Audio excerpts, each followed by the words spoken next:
Bismillahirrahmanirrahim. Assalamu alaikum. Welcome to all of you in 3D chemistry. Retrosenses 2 group CX disconnection. Last lecture में हमने part 1 discuss कर लिया था जो कि 1,1 डाइफंक्शनलाइज कंपाउंड के बारे में था। आज इंशाल्लाह हम 1,2 डाइफंक्शनलाइज कंपाउंड के बारे में डिस्कस करेंगे। बेसिकली 1,2 डाइफंक्शनलाइज कंपाउंड क्या होते हैं और इसमें डिस्कनेक्शन कैसे की जाती है। तो आइए स्टार्ट करते हैं सबसे पहले कि 1,2 डाइफंक्शनलाइज कंपाउंड क्या होते हैं। 1,2 difunctionalised compounds with hetero atoms on adjacent carbon atom. ठीक है, वो कंपाउंड जिसमें दो एडजेसेंट कार्बन पे हेटेरो एटम अटैच हो। ठीक है, लाइक आपके पास सिंपल सा ये कंपाउंड शो हो रहा है। अब इस पे देखें तो ये कार्बन नंबर 1 और 2 पे क्या है, हेटेरो एटम अटैच है। ठीक है, एडजेसेंट है और हेटेरो एटम भी अटैच है। तो ये 1,2 डाइफंक्शनलाइज्ड कंपाउंड की एग्जांपल है। ठीक है, हेटेरो एटम की बात इसलिए कर रहे हैं क्योंकि हम CX डिस्कनेक्शन कर रहे हैं ना, तो C यहाँ कार्बन X हेटेरो एटम को रिप्रेजेंट कर रहा है। ठीक है, तो आपने इस चीज को भी देखना है कि जो आपके पास एडजेसेंट कार्बन पे अटैच होंगे फंक्शनल ग्रुप, वो हेटेरो एटम को रिप्रेजेंट कर रहे होंगे। ठीक है, हेटेरो एटम से जुड़े हुए होंगे। ठीक है, अल्कोहल यहाँ रिप्रेजेंट कर रहा है हेटेरो एटम को, और यहाँ amine functional group hetero atom nitrogen के साथ अटैच है। ठीक है, तो आपने इस चीज को भी देखना है। अब बेसिकली 1,2 डाइफंक्शनलाइज्ड कंपाउंड में हम अल्कोहल के डेरिवेटिव्स की डिस्कनेक्शन करेंगे और इसके साथ साथ हम डिस्कनेक्शन करेंगे जो कि कार्बोनाइल कंपाउंड्स के डेरिवेटिव की डिस्कनेक्शन करेंगे। ठीक है, तो आइए सबसे पहले हम अल्कोहल के हवाले से बात करते हैं, डिस्कनेक्शन करते हैं। लाइक आपके पास ये दो जो कंपाउंड शो हो रहे हैं ये भी अल्कोहल के ही डेरिवेटिव हैं। ठीक है, अगर इनकी डिस्कनेक्शन करेंगे तो ये भी अल्कोहल से ही आएंगे। ठीक है, कैसे? बिकॉज फर्स्ट कंपाउंड की बात करें तो एक साइड पे कार्बन पे ईथर फंक्शनैलिटी या दूसरे साइड पे कोई न्यूक्लियोफाइल है। ठीक है, तो ईथर आपको पता है किससे बनता है। अगर अल्कोहल की हम करवा देते हैं, विलियमसन ईथर सेंसिस करवा देते हैं, तो अल्कोहल से आप बना सकते हैं ना ईथर। सिंपल ही है, बहुत आसान है, बन सकता है। तो ये कंपाउंड आ जाता है। इसी तरह क्लोरो ग्रुप, तो आपको पता है अगर अल्कोहल का रिएक्शन करवाते हैं थायोनाइल क्लोराइड के साथ या फास्फोरस ट्राइक्लोराइड पेंटाक्लोराइड के साथ, इनके साथ रिएक्शन होता है, तो आपको पता है अल्कोहल से हम क्लोरो ग्रुप अटैच कर सकते हैं। तो ये भी अल्कोहल का ही डेरिवेटिव है। ठीक है, तो अब एक साइड पे तो अल्कोहल हेटेरो एटम अटैच हो गया। अब दूसरी साइड पे आपको न्यूक्लियोफाइल की बात, अगर न्यूक्लियोफाइल की बात करें तो न्यूक्लियोफाइल कोई भी हेटेरो एटम ही होगा। लाइक हम बात करें तो यहाँ हेटेरो एटम वाला फंक्शनल ग्रुप NR2 हो सकता है। ठीक है, अमीन हो सकता है या ईथर हो सकता है या सल्फर का कोई कंपाउंड हो सकता है। तो ये सारे न्यूक्लियोफाइल को ही रिप्रेजेंट करेंगे। ठीक है, तो बेसिकली ये आपके पास 1,2 डाइफंक्शनलाइज्ड कंपाउंड ही बन जाता है ना, तो ये भी उसी की एग्जांपल है। ठीक है, अगर आप सिंपली FGI कर दें इन दोनों कंपाउंड की, ठीक है, तो ये इसमें कन्वर्ट हो सकते हैं। ठीक है, आइए अब इसकी डिस्कनेक्शन की बात करते हैं, या अब ये डिस्कनेक्ट कैसे होगा। अब ये डिस्कनेक्ट, क्योंकि हम विद रिस्पेक्ट टू अल्कोहल बात कर रहे हैं, पहले अल्कोहल करेंगे बाद में हम कार्बोनाइल करेंगे, तो विद रिस्पेक्ट टू अल्कोहल की बात कर रहे हैं, तो ये अल्कोहल वाली कार्बन नंबर 1 होगी और इसके साथ जो 2 होगी। ठीक है, तो हम 1,2 डाइएक्स करेंगे, तो बेसिकली अल्कोहल एज अ यहाँ विद रिस्पेक्ट टू अल्कोहल कर रहे हैं, तो अल्कोहल के साथ जो दूसरी कार्बन होगी वहां से डिस्कनेक्शन होगी। ठीक है, न्यूक्लियोफाइल डिस्कनेक्ट हो जाएगा आपका, यहाँ से ये डिस्कनेक्शन होगी तो ये NU नेगेटिव बाहर चला जाएगा, तो आपके पास यहाँ ये संतान आ गए इसके। ठीक है, दूसरा कार्बन पे पॉजिटिव चार्ज आ गया। ठीक है, न्यूक्लियोफाइल NU नेगेटिव यहाँ से ब्रेक हुआ और साथ इसके आपके पास ये चीज बन गई, और यहाँ से अगर ये लॉन्ग पर शिफ्ट करेगा और ट्रांसफर हो जाएगी, तो आपके पास ये सिंथेटिक इक्विवेलेंट किसके बनेंगे, ये इपोक्साइड के इक्वल बन जाएगा। ठीक है, तो अल्कोहल में आपने जब भी डिस्कनेक्शन करनी है with respect to alcohol, first carbon alcohol के नहीं और दूसरी इसके साथ वाली को डिस्कनेक्ट कर देना है। ठीक है, तो आइए एग्जांपल्स करते हैं। लाइक आपके पास सिंपल सी एग्जांपल है प्रोपैराकेन। ठीक है, प्रोपैराकेन एनालिसिस, बेसिकली वो कंपाउंड जो आपको प्रोपैराकेन शो हो रहा है ये वाला है। ठीक है, प्रोपैराकेन, और इसमें ईस्टर भी है, अमीन भी है और ईथर भी है। ठीक है, ये OPR मतलब कि यहाँ इसके साथ प्रोपैल ग्रुप अटैच। ठीक है, ऑक्सीजन के साथ प्रोपैल है तो ये ईथर है। ठीक है, अब ईस्टर भी है, ईथर भी है और अमीन भी है, तो आपने सबसे पहले ये चीज याद रखनी है, इन तीनों में डिस्कनेक्शन जो करनी है वो ईस्टर की डिस्कनेक्शन करनी है। ठीक है, तो ईस्टर की डिस्कनेक्शन आप पहले भी पढ़ चुके हैं, कार्बोनाइल इनटू हेटेरो एटम होती है, तो सिंपली फर्स्ट डिस्कनेक्शन ये हो जाएगी। ठीक है, CO ऑफ ईस्टर, और ईस्टर बनता कैसे है, ईस्टर बनता है एसिड और अल्कोहल के रिएक्शन से, तो आप देखेंगे ये एसिड और अल्कोहल इसके सिंथेटिक इक्विवेलेंट बन गए। सही है, अगर इन दोनों का रिएक्शन करेंगे दोबारा तो ये आपका कंपाउंड वापस बन जाएगा। सही है, अब बात करें तो फर्स्ट इसकी डिस्क्रिप्शन की बात करें तो ये भी आपको देखें 1,2 डाई फंक्शनलाइज कंपाउंड को ही रिप्रेजेंट कर रहे हैं। अगर ये कार्बन नंबर अल्कोहल वाले को 1 कह दें और दूसरे को 2 कह दें तो ये भी 1,2 डाई फंक्शनलाइज कंपाउंड है। इसकी डिस्कनेक्शन भी एज इट इज अल्कोहल वाली होगी उसी तरह। तो यहाँ से सिंपली डिस्कनेक्ट कर देंगे दूसरे वाले कार्बन को, तो ये न्यूक्लियोफाइल बाहर चला गया नेगेटिव, तो इसके साथ H पॉजिटिव आ गया इसका रीजन, ठीक है। ये वाला यहाँ ईट इथाइल को रिप्रेजेंट कर रहा है, ठीक है। इथाइल नाइट्रोजन के साथ 2 इथाइल ग्रुप अटैच है, और साथ ये वाला जो सिंथेटिक इक्विवेलेंट बनेगा ये इपोक्साइड आ जाएगा, ठीक है। जब यहाँ से डिस्कनेक्शन होगी तो ये जैसे हमने पीछे पढ़ा था ये कार्बोकैटायन आ जाएगा इधर और यहाँ हाइड्रोक्सी, ठीक है। और जब यहाँ से शिफ्टिंग होगी तो ये आपका इपोक्साइड बन जाएगा, ठीक है, ट्रांसफर हो जाएगा प्रोटॉन। सही है जी। अब एसिड की बात करें तो यहाँ बेंजीन रिंग पे 3 ग्रुप अटैच है, ठीक है। एसिड भी है C double bond wise carboxylic acid, amine भी है और उसके साथ ईथर भी है, ठीक है। तो यहाँ ऑर्डर ऑफ इवेंट्स को हमने फॉलो करने हैं। अगर बात करें यहाँ अगर NH2 ना होता और ये OH होता तो ये आपके पास पैरा हाइड्रोक्सी बेंजोइक एसिड होता, ठीक है। इसी तरह अगर हाइड्रोक्सी ग्रुप OH यहाँ अगर जस्ट अटैच हो, ये दोनों ग्रुप ना हो तो वो सल्फोनिक एसिड होता है। तो ये बहुत ज़्यादा इजीली अवेलेबल होते हैं। अगर बेंजीन पे कार्बोक्सिलिक एसिड और हाइड्रोक्सी ग्रुप अटैच हो आर्थो पैरा या समथिंग मेटा पे, तो ये इजीली अवेलेबल स्टार्टिंग मटेरियल। तो हमने कोशिश करनी है कि इस कंपाउंड को कन्वर्ट करके लेके जाना है पैरा हाइड्रोक्सी बेंजोइक एसिड पे, ठीक है। तो अब हम फिर इसका मतलब है कि इसको NH2 को डिस्कनेक्ट करेंगे और इसको OH में कन्वर्ट करेंगे ईथर को, ठीक है। तो सबसे पहले NH2 को हमने डिस्कनेक्ट करना है। तो NH2 को डिस्कनेक्ट करने के लिए हमने क्या कर देनी है, इसको डायरेक्टली तो आपको पता है NH2 को इंट्रोड्यूस नहीं कर सकते बेंजीन रिंग पे, तो इसको हमने फिर नाइट्रो में कन्वर्ट करना है, ठीक है। तो इसका मतलब है हम इसकी FGI कर देंगे, ठीक है। सिंपली FGI करेंगे तो ये किस में कन्वर्ट हो जाएगा, नाइट्रो में कन्वर्ट हो जाएगा। और बाद में हमने क्योंकि इसको नाइट्रेशन के नाइट्रो ग्रुप को नाइट्रेशन के जरिए ला सकते हैं तो हम CN नाइट्रेशन के जरिए इसको ब्रेक कर देंगे, सही है। तो ये आपके पास डिस्कनेक्ट हो जाएगा और आपके पास ये चीज बच जाएगी, ठीक है। एसिड ग्रुप और ईथर ग्रुप आपके पास रिंग में बच जाएगा, ठीक है। अब हम सिंपल इस व्यू ऑफ ईथर को ब्रेक कर देंगे, ठीक है। यहाँ से ये चीज ब्रेक हो जाएगी तो आपके पास, क्योंकि ये विलियमसन ईथर सिंथेसिस को माइंड में रखते हैं हम इसको ब्रेक कर रहे हैं, तो वो अल्कोहल और अल्काइल हैलाइड से आती है। तो ये आपके पास अल्कोहल आ गया इधर और ये अल्काइल हैलाइड, ठीक है। तो आपके पास पैरा हाइड्रोक्सी बेंजोइक एसिड बन गया जो कि इजीली अवेलेबल स्टार्टिंग मटेरियल। तो आपने इसकी डिस्कनेक्शन इस तरह से की, ठीक है। अब आइए इसकी सेंसेस की बात करते हैं कि सेंसेस इसकी कैसे। सेंसिस बहुत ही सिंपल है, बहुत ही सिंपल है। सबसे पहले बेस अटैक करेगी, ठीक है, क्योंकि हम जो चीज़ रेट्रो सेंसिस में एंड पे करते हैं ना वो चीज़ शुरू में होती है, ठीक है। क्योंकि डिस्कनेक्शन जिसकी एंड पे होती है उसकी सेंसिस हम शुरू में करते हैं। तो बेस सबसे पहले क्या करेगी, प्रोटॉन को ले लेगी विलियमसन ईथर सेंसिस, तो आपके पास O नेगेटिव आ जाएगा, ठीक है। ये चीज़ बन जाएगी, यहाँ से ये प्रोटॉन इधर शिफ्ट हो, बॉन्ड यहाँ से इधर शिफ्ट हो जाएगा तो O नेगेटिव बन जाएगा, ठीक है। फिर नेक्स्ट स्टेप क्या होगा, SN2 रिएक्शन होगा, यहाँ से ये इधर अटैक करेगा इस कार्बन वाले, ठीक है। इस कार्बन पर अटैक करके यहाँ से लिविंग ग्रुप क्या कर जाएगा, लीव कर जाएगा। तो ये आपके पास OPRN, ठीक है, मतलब कि यहाँ ये प्रोपैल ग्रुप अटैच हो गया, ठीक है। इसलिए हम इसको शॉर्ट फॉर्म में N प्रोपैल और ऑक्सीजन के साथ N प्रोपैल अटैच हो गया, ठीक है। इसका मतलब है ईथर हमने प्रिपेयर कर लिया। अब उसके बाद क्या था, उसके बाद हमने नाइट्रो ग्रुप ऐड करना है। अब नाइट्रो ग्रुप ऐड करेंगे तो यहाँ भी आपने स्ट्रैटेजी फॉलो करनी है, डायरेक्टिंग ग्रुप का पता होना चाहिए आपको, ठीक है। तो अब एसिड है और हमारे पास ईथर है, ठीक है। तो एसिड आपको पता है इलेक्ट्रॉन विड्रॉइंग इफेक्ट रखता है और ये इलेक्ट्रॉन डोनेटिंग, इसके पास लोन पे यहाँ से शिफ्टिंग होंगे तो ये इलेक्ट्रॉन डोनेटिंग, तो ये एक्टिवेट कर रहा है रिंग और ये डीएक्टिवेट कर रहा है, ठीक है। इसका मतलब एक्टिवेटर की चलती होती है, आपने ये सारा कुछ पीछे पड़ा हुआ है। तो एक्टिवेटर हमें किधर चाहिए, आर्थो पे चाहिए। तो जारी बात है एक्टिवेटर जो होते हैं आर्थो पैरा होते हैं और डीएक्टिवेटर मैटर डायरेक्टिंग होते हैं, ठीक है। तो आने वाला ग्रुप किधर डायरेक्ट हो जाएगा, आने वाला ग्रुप डायरेक्ट हो जाएगा आर्थो पे, ठीक है। सिंपली नाइट्रेशन करवाएंगे तो ये आर्थो पे आ जाएगा, ठीक है, इस पोजीशन पे।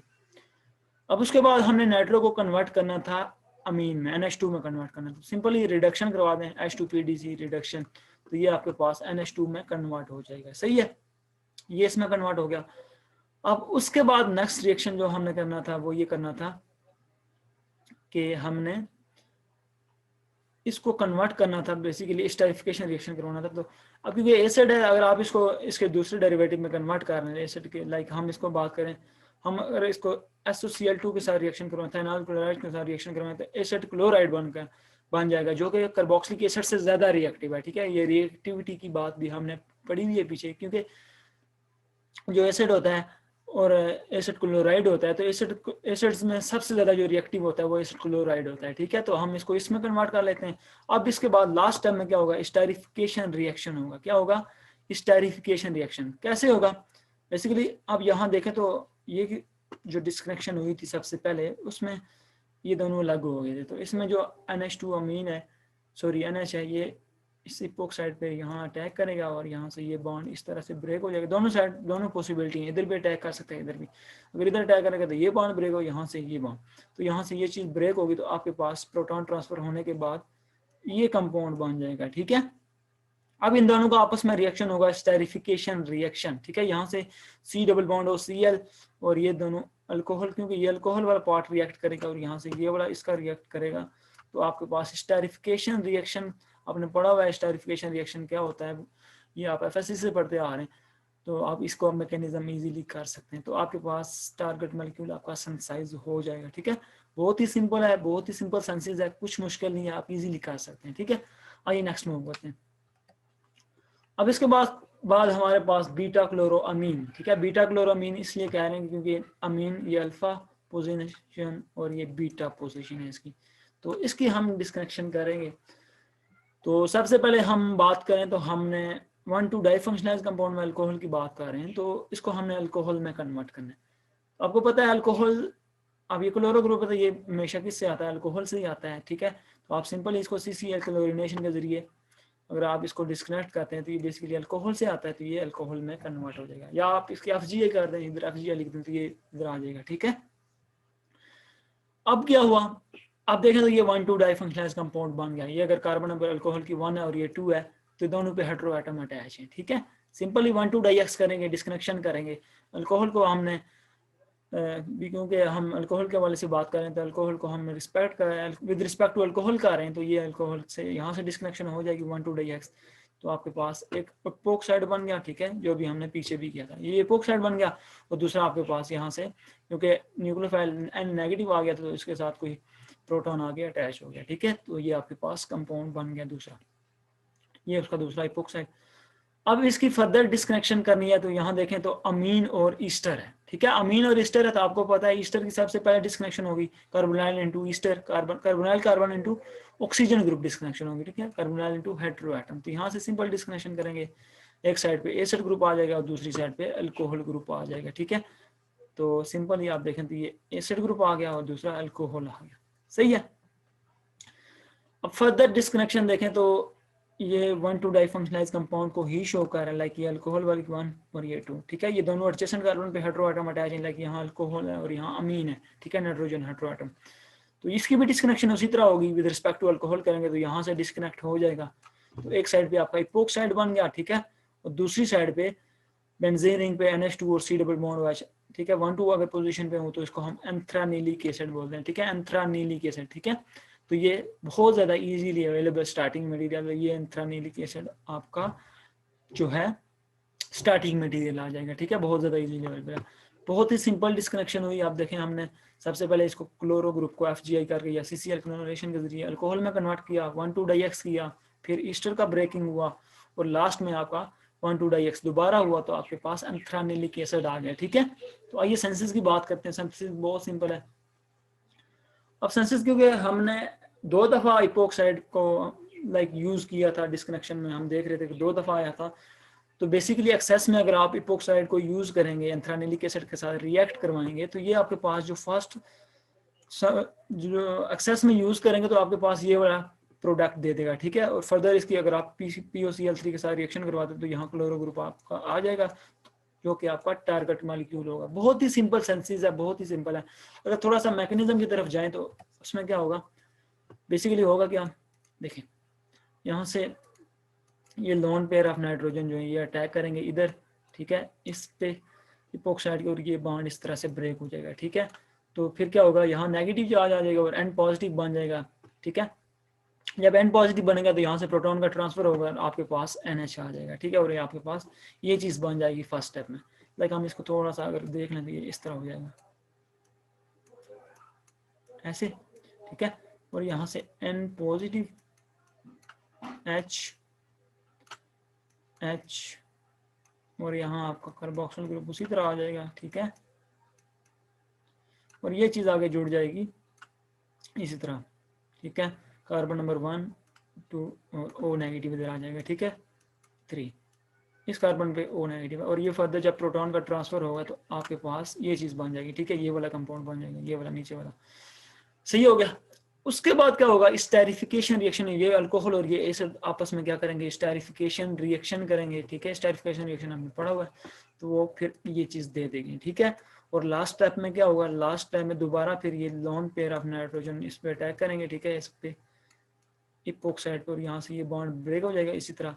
और आपके पास फिर प्रोटॉन का ट्रांसफर होके एंड पे यहाँ से प्रोटॉन ट्रांसफर इधर O नेगेटिव ये प्रोटॉन ले लेगा और आपके पास ये चीज़ सेंसाइज हो जाएगी, ठीक है। जो कि हमने जब इसको एक्सेस में ऐड किया था इपोक्साइड में डायरेक्टली बन गया था, ठीक है। और लास्ट में PuCl3 के साथ इसका अगर रिएक्शन करेंगे तो आपके पास यहाँ क्लोरो ग्रुप आ जाएगा, ठीक है। ये सिंपल बहुत ही आसान सेंसेस है, ठीक है, हो गया। आइए नेक्स्ट मूव करते हैं। अब नेक्स्ट हमारे पास अनसिमेट्रिकल इपोक्साइड्स की बात आ जाती है कि अगर आपके पास कुछ ऐसे कंपाउंड है जहां अनसिमेट्रिकल इपोक्साइड बन रहे हो तो उसमें न्यूक्लियोफाइल उस साइड से अटैक करेगा जहां मतलब कि nucleophile less substituted side attack, जहां की सब्स्टिट्यूशन नहीं होगी, ठीक है, लेस सब्स्टिट्यूटेड साइड। क्यों? बिकॉज इस वजह से, क्योंकि स्टेरिक हिंड्रेंस का भी इफेक्ट होता है ना, क्योंकि स्टेरिक हिंड्रेंस होगी तो अटैक पॉसिबल नहीं होता।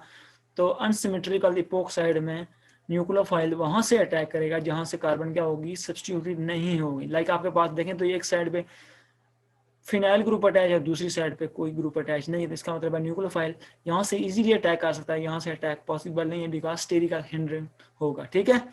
तो इसके हवाले से भी कुछ अल्कोहल्स हैं, आइए देखते हैं। हम बात करें तो हम with respect to alcohol disconnection करेंगे तो ये कार्बन नंबर 1 होगी और ये कार्बन नंबर आपकी 2 होगी, ठीक है। तो डिस्कनेक्शन कहाँ से होगी, 1,2-डाईएक्स यहाँ से होगी, ठीक है। तो आपके पास जो आपके सिंथेटिक इक्विवेलेंट बनेंगे, एक साइड पे ये अल्कोहल बन गया और दूसरी साइड पे आपका इपोक्साइड उसी तरह जनरेट हो गया, ठीक है। सही हो गया। अगर हम थोड़ा सा इसकी संतान को देख लें तो वो ऐसे संतान बनेंगे, O नेगेटिव और ये कुछ इस तरह से आ जाएगा, ठीक है। यहाँ पॉजिटिव आ जाएगा और ये फिनाइल ग्रुप और ये OH, ठीक है। और जब ये इस पे अटैक करेगा तो यहाँ प्रोटॉन का ट्रांसफर होकर आपके पास ये इपोक्साइड आ जाएगा और ये चीज़ क्योंकि इसका O नेगेटिव है तो यहाँ कोई प्रोटॉन अटैच हो जाएगा तो आपके पास ये चीज़ बन जाएगी, सही है। तो यहाँ से डिस्कनेक्शन होगी, ठीक है, 1,2-डाईएक्स की डिस्कनेक्शन इस तरह होगी। अब सेंसेस की बात करें तो सेंसेस में अटैक कैसे होगा ये चीज़ देखते हैं। सेंसेस में क्या होगा, सबसे पहले बेस प्रोटॉन को ले लेगी, ठीक है। जब बेस प्रोटॉन को ले लेगी यहाँ से ये चीज़ इधर शिफ्ट, ठीक है, और आपके पास ये कंपाउंड आ जाएगा, ठीक है। अब ये न्यूक्लियोफाइल बन गया और न्यूक्लियोफाइल किस साइड से अटैक करेगा ये चीज़ अब अभी हमने पढ़ी है कि न्यूक्लियोफाइल वहाँ से अटैक करेगा जहाँ से क्या होगी, सब्स्टिट्यूशन लेस होगी। तो आपको पता है फिर सब्स्टिट्यूशन इधर ही लेस है तो यहाँ अटैक हो जाएगा और ये चीज़ इधर शिफ्ट, ठीक है। तो बाद में फिर प्रोटॉन का ट्रांसफर होकर आपके पास ये आपका टारगेट मॉलिक्यूल सेंसाइज हो जाएगा, ठीक है जी। तो जहाँ भी सब्स्टिट्यूशन पॉसिबल हो फिर आपने वहाँ अटैक नहीं करना, आपने लेस सब्स्टिट्यूट वाली साइड अटैक करना है अगर ये पॉसिबिलिटी बन रही हो, ठीक है जी। आइए नेक्स्ट इसकी एग्जांपल करते हैं। अब नेक्स्ट हमारे पास 1,2-डाईफंक्शनल कंपाउंड में कार्बोनाइल कंपाउंड्स आ जाते हैं, ठीक है। पहले हम अल्कोहल की बात कर रहे थे, अब आते हैं जी कार्बोनाइल कंपाउंड। हम अब with respect to carbonyl compound disconnection करेंगे, ठीक है। अब ये कार्बोनाइल कार्बन जो ये नंबर 1 होगी और इसके साथ जो दूसरी होगी वहां से हमने डिस्कनेक्शन करना है, ठीक है। इस पे हेटेरोएटम ऑक्सीजन और दूसरा न्यूक्लियोफाइल यहाँ जो होगा वो हैलोजेंस होंगे, ठीक है। क्या होंगे, हैलोजन। जब इसकी अगर यहाँ से डिस्कनेक्शन करें 1,2-डाईएक्स करेंगे तो ये न्यूक्लियोफाइल कौन से होंगे, ये हमारे पास एक्स होंगे, कोई हैलोजेंस ग्रुप होंगे, क्या होंगे, हैलोजेंस होंगे, ठीक है। और बेसिकली जब यहाँ से ये डिस्कनेक्शन होती है तो ये हाईली अनस्टेबल बन जाता है। क्यों? बिकॉज ये कार्बन जो है, कार्बोनाइल कार्बन जो है, ये क्या होती है, ऑलरेडी इलेक्ट्रोफिलिक होती है। जब इसके साथ वाली कार्बन भी पॉजिटिव होगी तो ये क्या हो जाएगी, इतना ज्यादा, मतलब ये बहुत ज्यादा अनस्टेबल कंपाउंड बन जाएगा, ठीक है। तो बहुत ज्यादा रिएक्टिव होगा। जो चीज अनस्टेबल होती है इसका मतलब बहुत ज्यादा रिएक्टिव होती है, रिएक्ट कर जाती है इजीली, ठीक है। तो यहाँ जो आपके पास न्यूक्लियोफाइल होंगे वो हैलोजन होंगे, ठीक है। नेक्स्ट अब इसकी एग्जांपल की तरफ मूव करते हैं। लाइक हमारे पास सिंपल सी एनालिसिस है, ये करते हैं। तो डिस्कनेक्शन अभी हमने देखा कि carbonyl carbon with respect to carbonyl carbon करनी है तो ये आपके पास ये 1 होगी और ये साथ वाली दूसरी होगी, ठीक है। तो डिस्कनेक्शन कैसे होगी, 1,2-डाईएक्स इस साइड से होगी। तो यहाँ से आप इसको सिंपली डिस्कनेक्ट कर देंगे तो आपके पास क्या बन जाएगा, एक साइड पे OH आ गया, ठीक है, इसका सिंथेटिक में, और दूसरी साइड पे आपको पता है कि न्यूक्लियोफाइल कौन से होंगे, हैलोजेंस, तो ये क्लोरो ग्रुप अटैच हो गया, सही है। अब इसको हम alcohol group, chloro group further disconnect कर सकते हैं ना, सिंपली अगर आप देखें तो यहाँ से ये डिस्कनेक्शन इजीली पॉसिबल है, क्योंकि अब दोनों में देखें तो ऑर्डर ऑफ इवेंट्स फॉलो होना है, ठीक है। तो अल्कोहल ग्रुप और क्लोरो ग्रुप, तो क्लोरो ग्रुप थोड़ा सा इलेक्ट्रॉन विड्रॉइंग इफेक्ट रखता है, ठीक है, और ये इलेक्ट्रॉन डोनेटिंग, इसका मतलब है हालांकि ये क्लोरो ग्रुप आर्थो पैरा ही है, लेकिन इलेक्ट्रॉन विड्रॉइंग ग्रुप इसका इफेक्ट होता है, ठीक है, inductive effect, electron withdrawing inductive effect है ये। तो इसका मतलब है जो इलेक्ट्रॉन रिलीजिंग है वो एक्टिवेटर होता है, आर्थो पैरा पर डायरेक्ट कर देता है, तो ये इसकी आर्थो पोजीशन, ये मेटा और ये पैरा, इसका मतलब है अल्कोहल इजीली इन दोनों को डायरेक्ट कर सकता है, ठीक है, बेंजीन के अगर ये OH अटैच हो तो सिंपली आपने इन दोनों को ब्रेक कर दिया और आपके पास फिनोल आपका टारगेट मॉलिक्यूल आ गया, ठीक है। यहाँ से आप स्टार्टिंग मटेरियल, सॉरी ये आपका स्टार्टिंग मटेरियल है, तो आप इजीली ये चीज़ प्रिपेयर कर सकते हैं। आइए इसकी सेंसिस करते हैं तो आपको फर्दर पता चलेगा। अब सेंसिस की बात आती है तो क्योंकि सब जो चीज़ एंड पे डिस्कनेक्ट की होती है वो इजीली, सॉरी जो चीज़ एंड पे डिस्कनेक्ट होती है वो फर्स्ट ऑफ ऑल आती है सेंसिस में, ठीक है, पहले ऐड होती है। तो सबसे पहले क्लोरीनेशन कराएंगे, तो आपको पता है जो फिनोल है OH ग्रुप है, ये आर्थो पैरा डायरेक्टिंग है, आने वाले ग्रुप को आर्थो पैरा पर डायरेक्ट कर सकता है, तो सिंपली आप Cl2 FeCl3 क्लोरीनेशन रिएक्शन करवाएंगे तो ये दोनों ग्रुप क्लोरो ग्रुप आ जाएंगे, ठीक है, आर्थो और पैरा पे, ये इसकी आर्थो पोजीशन है और ये वाली पैरा है, ठीक है। अब उसके बाद क्या होगा, इसके बाद हमने क्या करना है, बेस यहाँ अटैक करेगी और प्रोटॉन का क्या, बेस प्रोटॉन को ले लेगी और आपके पास यहाँ ये न्यूक्लियोफाइल बन जाएगा, जो कि बाद में क्या करेगा, यहाँ इस कार्बन पे अटैक करेगा और यह चीज एज अ लिविंग ग्रुप क्या करेगी, लीव करेगी, SN2 रिएक्शन होगा, ठीक है, ये अटैक किया और यहाँ से ये लीव कर गया, ठीक है, तो आपके पास आपका टारगेट मॉलिक्यूल क्या हो जाएगा, सिंथेसाइज हो जाएगा, ठीक है। लास्ट एग्जांपल है हमारे पास। अब इसमें देखें तो एज इट इज वही काम होगा जो कि हम कार्बोनाइल कंपाउंड्स में करते हैं। तो बेसिकली आपने 1,2 डाइफंक्शनलाइज कंपाउंड को सबसे पहले आइडेंटिफाई करना है। तो 1,2 डाइफंक्शनल एडजेसेंट कार्बन पे हेटेरो आटम अटैच होंगे, ठीक है, तो ये कार्बन नंबर अगर आप कार्बोनाइल वाले को 1 कहें तो ये 2 कहें, तो ये एडजेसेंट पे हेटेरो आटम, देखें यहाँ इस पे भी अटैच है, इस पे भी अटैच है, ठीक है। अब बात आती है डिस्कनेक्शन की, तो with respect to carbonyl compounds हम डिस्कनेक्शन कर रहे हैं, तो ये कार्बन नंबर 1 है तो इसका रिस्पेक्ट में ये डिस्कनेक्शन होगी, तो इजीली ये चीज़ यहाँ से ब्रेक कर जाएगी, ठीक है। तो इसके साथ कोई हेलोजन अटैच हो गया, लाइक ब्रोमीन अटैच हो गया, और इसके साथ OH ग्रुप, ठीक है, क्योंकि जब ये चीज़ ब्रेक होगी तो O नेगेटिव ब्रेक होगा और यहाँ इसके साथ कोई पॉजिटिव चीज़ आ जाएगी, ठीक है, लाइक H पॉजिटिव आ गया, प्रोटॉन आ गया, ठीक हो गया। ये आपकी डिस्कनेक्शन थी। अब बात आती है सेंसिस की, ये आपका स्टार्टिंग मटेरियल होगा। सेंसिस कैसे होगी, आइए सेंसिस करते हैं। तो सेंसिस में सबसे पहले क्या होगा, बेस प्रोटॉन को लेगी इससे, ठीक है, प्रोटॉन को ले लेगी तो यहाँ से ये चीज़ इधर शिफ्ट, आपके पास O नेगेटिव आ गया, ठीक है, न्यूक्लियोफाइल जनरेट हो गया, ये न्यूक्लियोफाइल अटैक करेगा इस कार्बन पे और यहाँ से ये चीज़ यहाँ से ब्रेक आ जाएगी, लिविंग ग्रुप लीव कर जाएगा, तो आपका टारगेट मॉलिक्यूल इजीली सिंथेसाइज हो गया, ठीक है। तो ये थी जी 2 group CX disconnection part 2 1,2 difunctionalised compound. कोशिश की है कि अच्छे से एक्सप्लेन करूं, फिर भी कोई भी क्वेरीज हैं, कोई भी प्रॉब्लम है तो कमेंट्स करें, चैनल को लाइक कीजिएगा, सब्सक्राइब कीजिएगा और बेल आइकन को प्रेस कर दें ताकि नेक्स्ट वीडियोस की अपडेट आपको बाकायदा मिलती रहे। अपना ख्याल रखिएगा, अल्लाह हाफिज़।